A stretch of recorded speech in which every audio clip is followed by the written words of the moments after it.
This is BHAMBRA here for PSB Sports. We're at the Joe Joyce versus Ian Lewison press conference here today in London. I'm joined by the trainer of Ian Lewison, Don Charles. Don, thank you for your time. How are you? I'm always good. And yourself? Doing very well, thank you, Don. Firstly, what's your reaction to the press conference today? I think it went very well. You know, everybody, it was a well-mannered press conference. You know, everybody was respectful to one another, although it's serious business. There's no need for any of the shenanigans that sometimes can take place in press conferences. I think everybody was well conducted. I noticed in the press conference when you said when you actually got the call about Ian fighting Joe Joyce on Joe's pro debut, you said you were quite surprised by what you said in the press conference. You said, are you sure? And can you elaborate as to why you were surprised at that call? Well, it's well documented within the boxing fraternity that Ian Lewison is a renowned puncher, and so therefore you don't actually give him notice. That's what is well documented. You don't give Ian notice for any fight. But to my surprise, they gave us more than ample notice. I thought it was a joke initially. Then when I realized it wasn't a joke, and I took insult because he said, I'm gonna say, obviously it's either we're missing something or they're missing something, but I think they're missing something. And also, Don, additionally, in terms of, obviously, as you mentioned there, 11 weeks, so as you mentioned before, Ian barely gets, just gets a few weeks notice. So how is that extra time going to help him, do you believe, in this contest? Well, it will help us in many ways, to prepare properly. Again, we can't fail. There's no room for error here because we're saying that we've been given adequate notice. We have to capitalize on it. We are capitalizing on that notice. Additionally, Don, I know in the press conference as well, you already said that you don't want to give away any strategy or anything like that, which is absolutely fair enough. But what sort of things have you been looking at with Joe, and what sort of things from the trainer's point of view that you're letting Ian know? What sort of things are you noticing at the moment ahead of the 20th? Well, like I said, I've had the privilege of studying the guy. I'm a heavyweight specialist. I've followed his career in a way without really knowing that he will be making his pro debut against somebody whom I train in the name of Ian Lewison. One thing I do know, it's not something he's going to fix overnight. Yeah, it has zero defense, Joe Joyce, zero defense. So he can't learn that overnight. His coach is highly respected, probably a Hall of Famer. Yes, he is.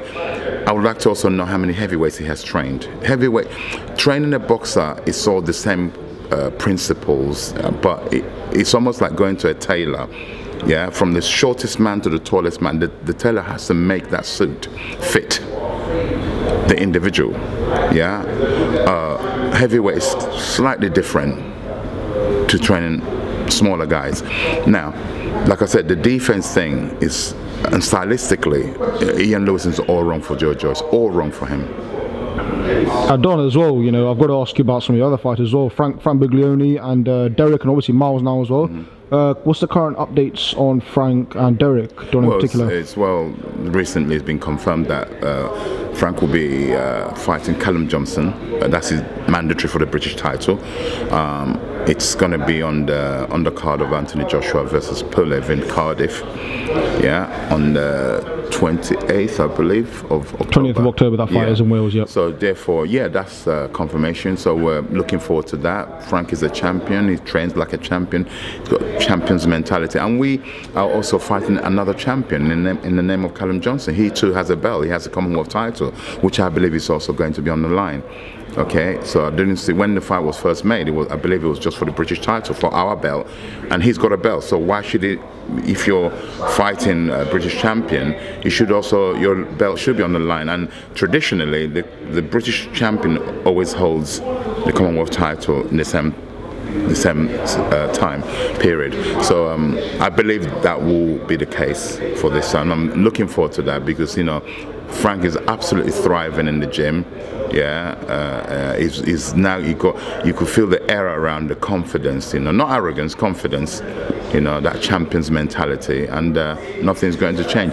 And one thing people have missed: in his last 2 fights, he has taken zero. He's broken people's zero record, unbeaten fighters. Yeah, Jose Burton was an unbeaten fighter. Frank took that 0 away.